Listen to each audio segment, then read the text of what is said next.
तो ब्रेक के बाद एक बार फिर स्वागत है आपका। जो कहूंगा सच कहूंगा। खबरों को देखने का नजरिया बदलना जरूरी है। कुछ खबरें ऐसी हैं जो खबरों की भीड़ में दब जाती हैं। अब जैसे एक खबर जो मैं आपको बताने जा रही हूं, उस खबर को देख के आपका खून खौलने लगेगा कि भाई हमारे बच्चों के साथ क्या किया जा रहा है। जेएसएसपीएस यूट्यूब में जाके जब आप टाइप करेंगे जेएसएसपीएस तो जो वीडियो आएगा उस वीडियो को देख के आप बहुत खुश हो जाएंगे। जेएसएसपीएस यानी Jharkhand state sports promotion society. यूं है कि सीसीएल की तरफ से जिम्मा लिया गया कि भाई झारखंड में खेल और खिलाड़ियों को बढ़ावा देने के लिए हम एक हॉस्टल बनाते हैं। झारखंड सरकार के साथ टाई अप हुआ है कि हम खिलाड़ियों को अच्छा इंफ्रास्ट्रक्चर देंगे, अच्छा खाना देंगे, सब कुछ देंगे और बदले में हम आपके यहां से कोयला निकाल देंगे। सीसीएल हमारे यहां से कोयला तो निकाल रहे हैं, लेकिन सीसीएल हमारे खिलाड़ियों की जान ले रहा है। कल जेएसएसपीएस के हॉस्टल में एक बच्ची सुसाइड कर लेती है, लेकिन इसकी चर्चा तक नहीं होती है। अब तक इसको लेके जेएसएसपीएस का कोई अधिकारी, ये इतने अकर्मण्य हैं, इनको हत्या की इतनी आदत हो गई है कि एक आधिकारिक बयान तक जारी नहीं किया इन्होंने। आप सोचिए कि ये कितने पापी हैं, आप अंदाजा लगाइए कि ये कितने पापी हैं। आपको पूरा घटनाक्रम एक रिपोर्ट के जरिए हम दिखाते हैं, फिर हम आगे बातचीत करते हैं। पहले एक छोटी सी रिपोर्ट है, उस रिपोर्ट को देखिए। ये कोई पहली बार नहीं हुआ है, इससे पहले भी जेएसएसपीएस ने कई बार पाप किया है। ये खबर देखिए, आपको ये खबर देखना जरूरी है। ईडी, आईटी, सीबीआई, इन सब के छापे से जरूरी ये खबर है आपके लिए। दिखाइए ये रिपोर्ट हमारी। गर्ल्स हॉस्टल में ताइक्वांडो खिलाड़ी कल्पना ने की आत्महत्या। जेएसएसपीएस के अधिकारी सूचना देने से कन्नी काट रहे हैं। हंस डीहा की इस खिलाड़ी ने हॉस्टल के कमरे में पंखे से फंदा डालकर अपने जीवन का अंत कर लिया, लेकिन हॉस्टल के बाहर पुलिस की तैनाती और मीडिया कर्मियों से बदसलूकी। सभी कैडेट्स के फोन बंद कराए गए हैं, जिससे उन्हें घटित घटना की जानकारी देने से दूर रखा जा रहा है। अधिकारियों की चुप्पी क्या छुपा रहा है जेएसएसपीएस? जेएसएसपीएस के उच्च पदस्थ अधिकारी बातचीत से बच रहे हैं।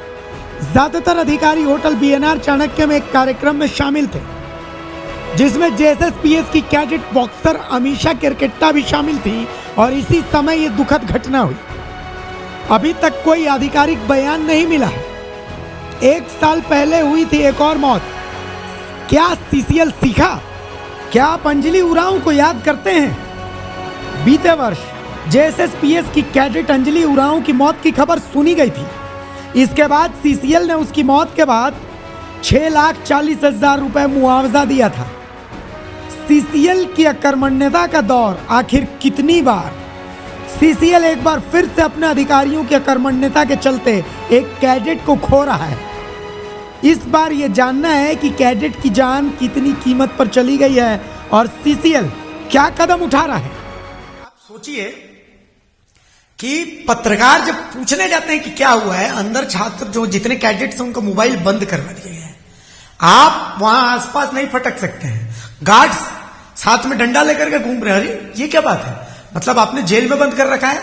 अंजलि उरांव की मौत हुई थी, उसे बुखार हुआ था, इलाज के अभाव में अंजलि उरांव की मौत हुई थी। कैडेट्स जब रिम्स पहुंचे थे अंजलि उरांव के शव के साथ प्रदर्शन करने, तो उन पर लाठीचार्ज हुआ था। ये इतने अकर्मण्य हैं। जेएसएसपीएस में अभी कुछ दिनों पहले छात्र दिल्ली गए थे, उन्हें ढंग का खाना नहीं मिला था। उस समय भी यही स्थिति और अभी यही स्थिति है कि बीएनआर चाणक्य में जेएसएसपीएस सीसीएल के अधिकारी मौजूद थे और इधर एक छात्र कैडेट जो है वो सुसाइड कर लेती है, लेकिन इनकी तरफ से कोई बयान नहीं, कुछ नहीं कहा जाए, कोई पूछ भी नहीं रहा।